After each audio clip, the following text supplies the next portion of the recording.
Hello and welcome back to the Elsie McClure version. Today is chapter 3 of Hosea. Quick recap, okay? I'm going to do it very succinct because the last video I talked more about it. Basically, at this time, Israel has had no good kings. Judah has had a few, but they didn't tear down idols and stuff, so stuff kept coming back. Judah's had 2 bad kings. And at this point in the recent years, they'd only had 1 bad king, and they'd had 1 really good king. Anyway, so God is depicting a picture between himself and Israel that he's showing through Hosea's life, where Hosea is choosing to love a woman who is a prostitute, okay? And I did look it up. Jezreel is a place. And what happened in the first chapter, it says that God is having one of the kids be called Jezreel because in a little while he will punish the house of Jehu for the blood of Jezreel. Now Jehu is the person who slayed all of Ahab's family and relatives. And I mean, and all the people who worshipped Baal. So he probably killed 500 people, like just slaughtered them. And that's like household. There's probably 1,000 people. Like this man killed so many people, okay?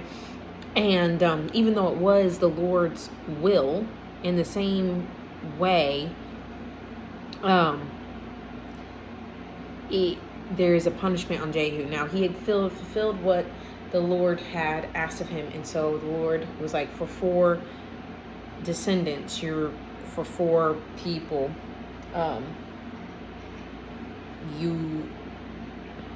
for 4 generations you will sit on the throne. But that's what the whole Jezreel thing is. And so in chapter 2 it brings it back up, right? It says in verse 22, and the earth shall answer the grain and wine and the oil, and they shall answer Jezreel. Okay? And then he talks about how he will have mercy on no mercy, and he will say to not my people, you are my people. So these are the names of Hosea's kids, all analogies or metaphoricalness for what's really happening in that time. Okay, so we're going to start in verse 1 of chapter 3 because it moves on to the story, okay? And the Lord said to me, go again, love a woman who is loved by another man and is an adulteress, even as the Lord loves the children of Israel, though they turn to other gods and love cakes of raisins.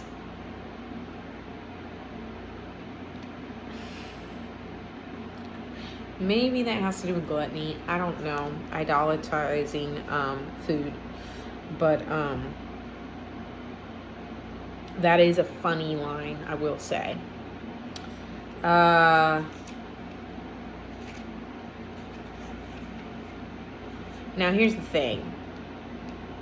I feel like chapter 3 is the same reiterating of chapter 1, but I could be wrong about that. Anyway, let's go to verse 2. So I bought her for 15 shekels of silver and a homer and a lekith of barley. Because she was a prostitute, you had to buy them out back then. And I said to her, you must dwell as mine for many days. You shall not play the whore or belong to another man. So will I always be with you. So will I always be to you. For the children of Israel shall dwell many days without king or prince, without sacrifice or pillar, without ephod or household gods. Afterward, the children of Israel shall return and seek the Lord their God and David their king. And they shall come in fear to the Lord and to his goodness in the latter days.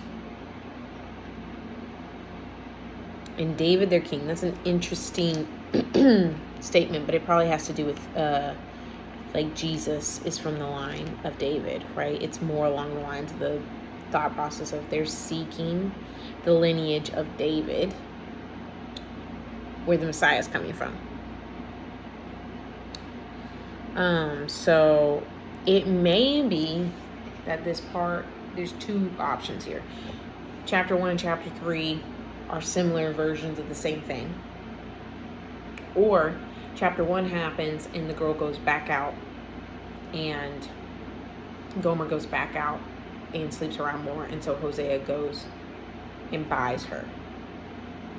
out and like fully redeems her.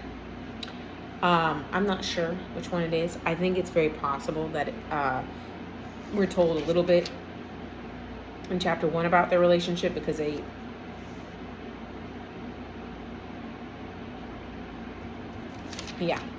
I would say they're probably the same thing told two different ways. Kind of like how Genesis 1 and 2 are the same story, but like different details. Anyway, so that's kind of what's happening here.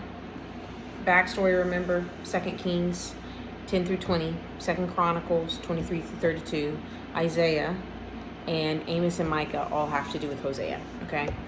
We will be reading through Amos and Micah, so you don't have to feel the need to go through that. But it is helpful to know the other information, and it's really interesting. But puts in perspective how adulterous the nation of Israel truly was towards God. And it puts it in perspective. They did some evil things. So anyway, that's it for tonight, and we shall come back tomorrow for chapter 4. Bye.